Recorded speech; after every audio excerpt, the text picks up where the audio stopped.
ఓ చిన్న టీ కొట్టు పెట్టుకోవాలన్నా, ఓ కుట్టు మిషన్ కొనుక్కోవాలన్నా డబ్బు అడ్డంకిగా మారకూడదు. సరిగ్గా ఇదే ఆలోచనతో వచ్చింది ముద్రా యోజన. అసలు ఏంటి ఈ పథకం? లక్షలాది మంది జీవితాలని ఇది ఎలా మార్చేసింది?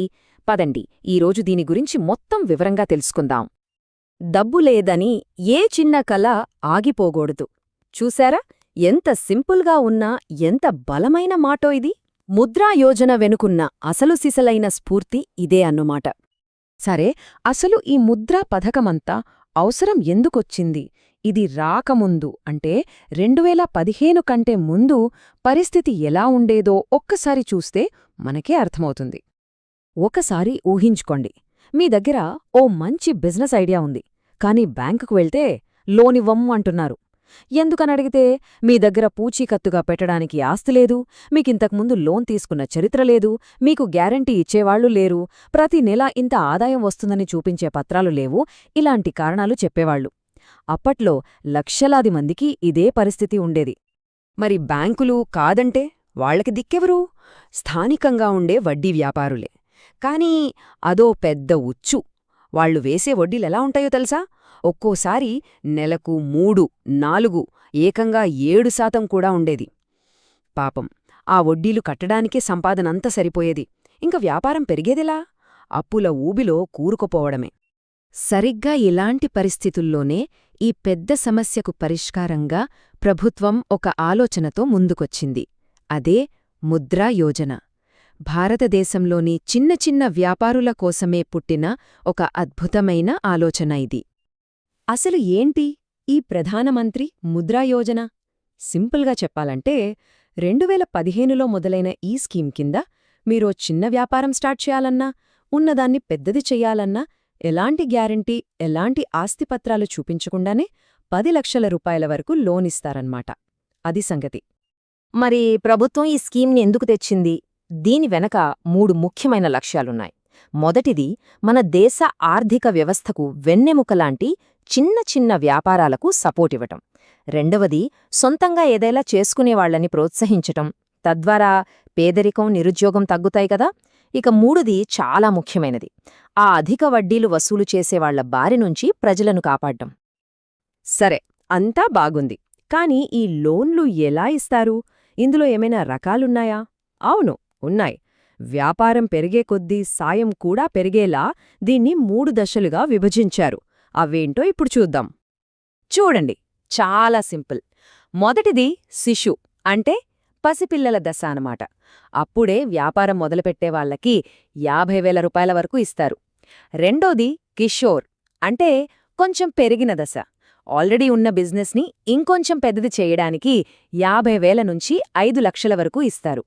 ఇక మూడోది తరుణ్ అంటే యువత దశ. బాగా నిలదొక్కుకున్న వ్యాపారాన్ని ఇంకా పెద్దది చేయడానికి 5 లక్షల నుంచి 10 లక్షల వరకు లోన్ తీసుకోవచ్చు. అసలు ఈ స్కీమ్లో గేమ్ చేంజింగ్ విషయాలు ఇవే. ఒకప్పుడు ఏవైతే అడ్డంకులుగా ఉండేవో వాటన్నింటినీ ఇది తీసేసింది. ఎలాంటి పూచీకత్తు అక్కర్లేదు, ఎవరూ గ్యారంటీ ఇవ్వాల్సిన పనిలేదు, డాక్యుమెంట్లు చాలా సింపుల్, ప్రాసెస్ కూడా చాలా ఫాస్ట్. అన్నింటికన్నా ముఖ్యంగా సొంతంగా ఏదైనా సాధించాలనుకునే మహిళల్ని, యువతని ఇది ఎంతగానో ప్రోత్సహిస్తోంది. సరే, ఇదంతా కాగితాల మీద బాగుంది. కాని నిజంగా క్షేత్రస్థాయిలో ఏం జరిగింది? ఈ పథకం సామాన్యుల జీవితాలపై ఎలాంటి ప్రభావం చూపించింది? ఆ లెక్కలు, ఆ కథలు ఇప్పుడు చూద్దాం. ఇక్కడ కనిపిస్తున్న ఈ నంబర్ చూడండి. 2015 నుంచి ఇప్పటివరకు కోట్లాది మంది చిన్న వ్యాపారులు ఈ పథకం ద్వారా డబ్బు అందుకున్నారు. 1 కాదు, 2 కాదు, కోట్లాది మంది. ఒక్కసారి ఆలోచించండి, ఎంత పెద్ద సంఖ్య ఇది. మరి ఆ కోట్లాది మందంటే ఎవరనుకుంటున్నారు? వాళ్లే మన వీధుల్లో కనిపించే బడ్డీ కొట్టువాళ్లు, చిన్న చిన్న కిరాణా షాపులు వాళ్ళు, ఇంట్లోనే ఏదైనా కుట్టుపని చేసుకునే మహిళలు, టైలర్లు, వడ్రంగులు, కొత్త ఆలోచనలతో ముందుకొస్తున్న యువత, ఫుడ్ ట్రక్స్ నడుపుకునేవాళ్లు, ఇలా మన చుట్టూ ఉండే ఎంతోమంది జీవితాల్లో ఈ మార్పు కనిపిస్తోంది. అయితే ఇక్కడో ముఖ్యమైన విషయం మనం గుర్తుంచుకోవాలి. ప్రభుత్వం లోన్ ఇస్తోంది కదా అని ఇది ఉచితంగా ఇచ్చే డబ్బు కాదు, ఇది అప్పు. దీన్ని బాధ్యతగా తిరిగి చెల్లించాలి.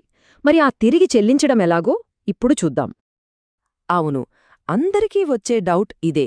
ఈ లోన్లు తిరిగి కట్టడం ఎలా? దానికి సంబంధించిన వివరాలు ఏంటి? ఈ టేబుల్ చూస్తే మనకు ఒక ఐడియా వస్తుంది. ఉదాహరణకి మీరు ఓ 50,000 రూపాయల శిశు లోన్ తీసుకున్నారనుకోండి, దాన్ని 3 నుంచి 5 ఏళ్లలో కట్టొచ్చు. నెల నెల కట్టే వాయిదా అంటే ఈఎంఐ సుమారుగా 1000 నుంచి 1,300 రూపాయల మధ్య ఉంటుంది. వడ్డీ రేట్లు బ్యాంకును బట్టి మారినా అవి 8 నుంచి 12% మధ్యలోనే ఉంటాయి. బయట వడ్డీలతో పోలిస్తే ఇది చాలా తక్కువ కదా. అందుకే మనం అర్థం చేసుకోవాల్సిన అసలు విషయం ఒకటుంది. ముద్రా యోజన అంటే ఉచితంగా డబ్బులు పంచే పథకం కాదు.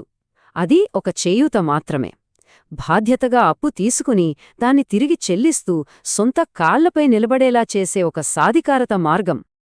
సో చూశారుగా, ముద్ర యోజన అనేది కేవలం ఒక ప్రభుత్వ పథకం కాదు. అది కోట్లాది భారతీయుల కలలకు ఇంధనం లాంటిది, వాళ్ల ఆత్మవిశ్వాసానికి దొరికిన ఒక అండ.